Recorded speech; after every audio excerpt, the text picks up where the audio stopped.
Hello, everyone. Welcome to the News Browse News broadcast.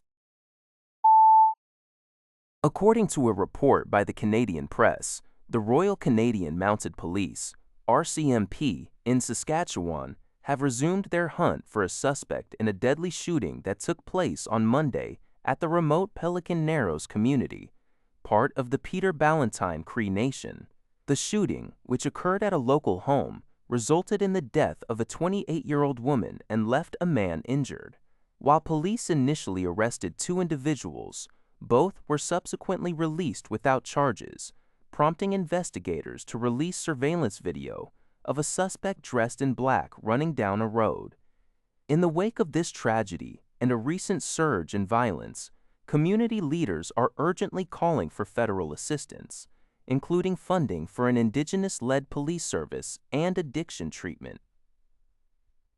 Pelican Narrows has seen a 49% increase in violent crime over the past decade, driven by systemic issues like gang activity and addiction. Local schools and offices remain closed as leaders prepare to meet with federal officials in Ottawa to demand security support and resources. According to a report by the Canadian Press, fans attending the 2026 FIFA World Cup matches in Canada, the United States, and Mexico will have to leave their vuvuzelas at home. The loud plastic horns, which gained global attention during the 2010 World Cup in South Africa, are officially banned under FIFA's newly released Stadium Code of Conduct. The ban also extends to other noise-making devices such as whistles and air horns, while reusable water bottles, drones, and large musical instruments are also prohibited. Furthermore, the behavior guidelines address public decency, strictly banning spectators from streaking or flashing. The code specifically notes that body tattoos and body paint do not constitute clothing, meaning painted fans must still wear actual garments. Spectators who violate these rules face denied entry, stadium removal, or the potential revocation of their tickets. The expanded 48-team tournament is scheduled to kick off on June 11, 2026, with Canada playing its opening match on June 12 in Toronto. According to a report by the Canadian Press, Alberta Premier Danielle Smith and Quebec Premier Christine Frechette met in Quebec City to discuss expanding provincial autonomy and strengthening economic ties.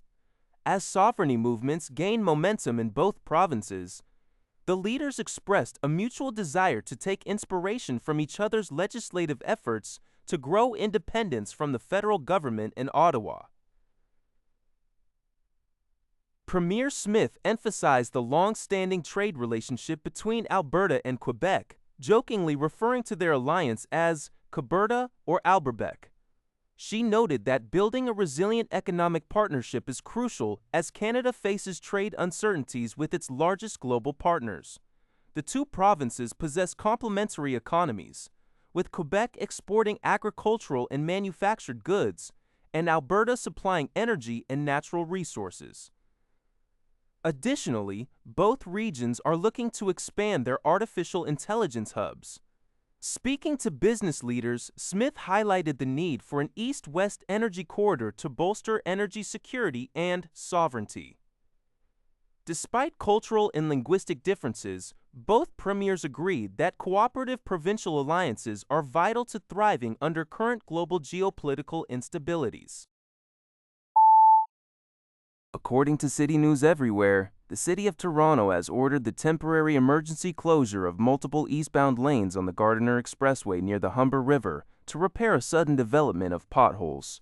City officials stated that the repairs are urgent to maintain safety and prevent further traffic disruptions. The roadwork is scheduled to begin late Wednesday night and is expected to wrap up by 6 a.m. on Friday. During the overnight periods on Wednesday and Thursday, two eastbound lanes between Grand Avenue and the eastbound Lakeshore Boulevard West off-ramp, as well as the off-ramp itself, will be closed. Throughout the day on Thursday, from 6 a.m. to 6 a.m. to 6 p.m., only one eastbound lane in the area will remain closed, and the Lakeshore Boulevard West off-ramp will stay open to drivers. Authorities did not specify what caused the sudden formation of the potholes.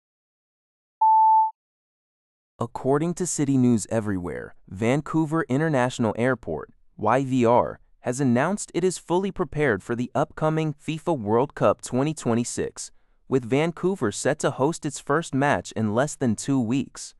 YVR has been planning for this influx of travelers for nearly 4 years.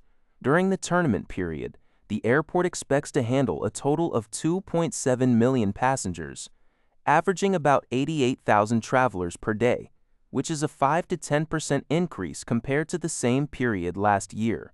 YVR is focusing on technological innovation rather than new infrastructure to manage the crowd. Upgrades include new CT scanners at security checkpoints, allowing passengers to keep liquids and electronics in their bags, and biometric boarding systems that have already improved boarding speeds.